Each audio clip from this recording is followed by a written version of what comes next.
So this week, I'm very excited indeed that we have a guest mix from the Caretaker, and I'm quite surprised we managed to get this actually, because I've always been kind of slightly in awe of the Caretaker, and I quite like the mystery behind it all and the mystery behind the music. We have him here. Hello, James. How are you? Mysterious. You sounding mysterious. We're on a very posh phone line for this interview. It kind of it's quite strange not having somebody really cackly talking to us from the States. So it's very nice. It sounds like you're in the room. It feels like I'm in the room as well. Maybe I'm omnipresent. Maybe you are. This is a major skill you've developed. Indeed. So whereabouts are you on this delightful line? I am in deepest, darkest Berlin today, where it's very cold and very miserable. Is that where you live? Do you live in Berlin? Not that's any of my business. I do indeed, yes. Okay. What have you been up to recently then, James? Oh, I've been working very hard. Have you? Okay.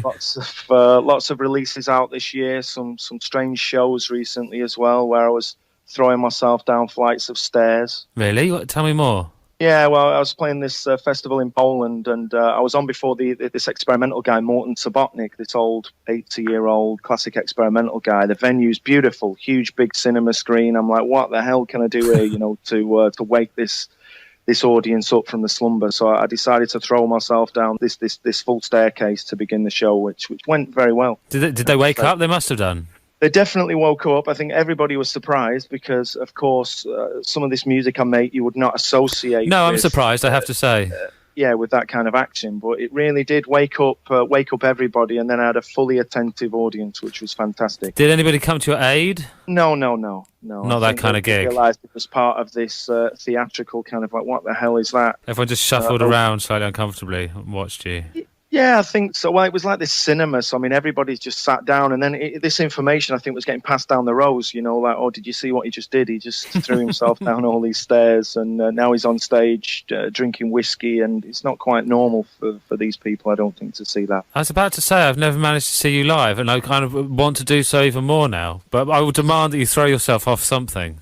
I usually do. Okay. I usually do. So there may be a chance. I will try to make it back to Britain very soon. I think I'll play in London in January. Oh, are you? Okay, wonderful. When you're not injuring yourself on the kind of more musical end of things, your album An Empty Bliss Beyond This World came out in this summer, wasn't it? It came out. And a wonderful thing it was too. We've been playing lots of it. I'm kind of addicted to it in the sense that it's one of those records that once you start kind of listening to it and you get caught up in that world, it's quite a hard one to walk away from.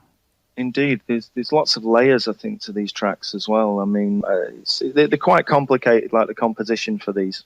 Because despite the fact that they are quite dark and nasty, and there's a slightly kind of horror sound to it. It's bizarrely comforting, and you do kind of end up wanting to sort of stay there for a while. It can kind of work on all those different levels, which is I guess quite difficult these days. It can seem very beautiful on the surface, certain tracks, but then in isolation, but then altogether it can be quite disconcerting. What's next for Caretaker? Are you working on new stuff all the time? Are you quite kind of prolific? You clearly are. I just like working, so I mean, I guess what gets released is the tip of the iceberg almost. But I mean, there's a new album out in December, which is the soundtrack to a film by Grant G. Okay. The film's called Patience After Sebald. It must be. Is this the first soundtrack you've done? It's the first soundtrack I've done. It's actually if you do get a chance to see the film, because I think it will be shown in places soon, then it's very beautiful because you don't really notice the soundtrack, which is what I was aiming for. So it's very unintrusive. Because you have lots of different names that over the years, many names over the years you produced music with. The soundtrack to the film, is it a Caretaker soundtrack, or have you done it through could we expect something like the Caretaker? No, it's definitely a Caretaker soundtrack. Okay. Definitely, and it's quite dark. It's quite a darker release, this one. It was actually recorded before the album, which was released earlier this year. So it's recorded before An Empty Bliss. And obviously, I've read it, and it's quite clear from listening to it that you were kind of quite influenced. I know everyone kind of goes on about it, but like the ballroom in The Shining. So it must be kind of quite nice to be kind of influenced by a soundtrack to kind of full circle and starting to kind of do them yourself. Of course. I mean, I think that scene is a very, very famous scene. It's very, very beautiful that this use of ballroom music, and definitely that was the initial inspiration behind all this work. Another releases of yours, Intrigue and Stuff. Mm-hmm. Great title. Mm-hmm. What number are we on at the moment? Number three. Number three. Is number three came out? It's out. It's sold out. I don't know. They just go out and disappear at the moment. Okay, so you're not really keeping track of these things. Yeah, no, that one went out and disappeared. I think there's one more, and then maybe at some point I'll compile all these, but I'm not sure yet. But Okay. I guess that's completely different as well. I mean, it's more electronic, that stuff, which goes back to the stuff I started doing in maybe 1996. Now I'm getting old.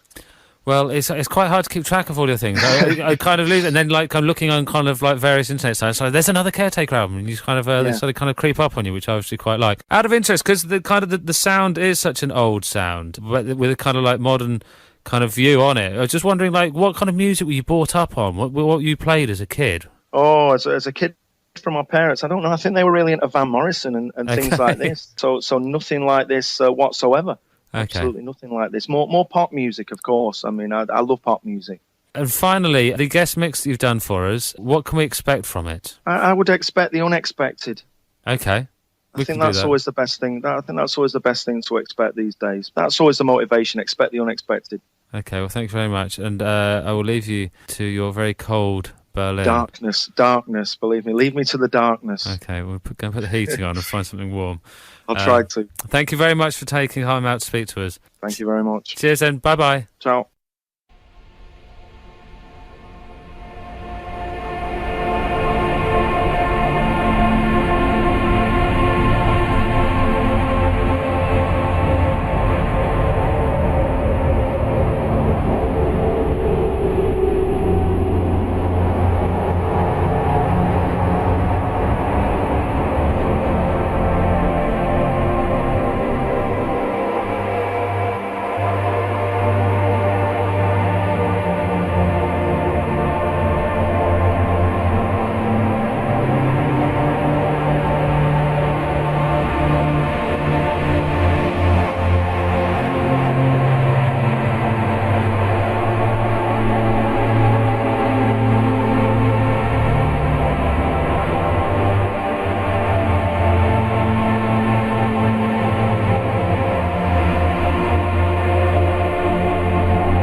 beside me, just like a beautiful song.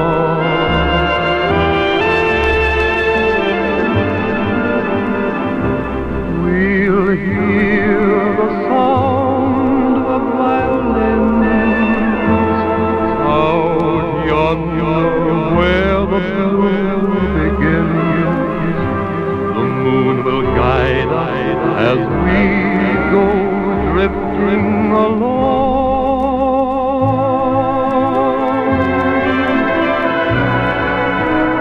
And we sail away on a lazy daisy over the rim of the hill. And we sail away on a little dream and settle high on the crest of a thrill. Let's build a stairway to the stars, a lovely stairway to the stars. It would be heaven to climb to heaven with you.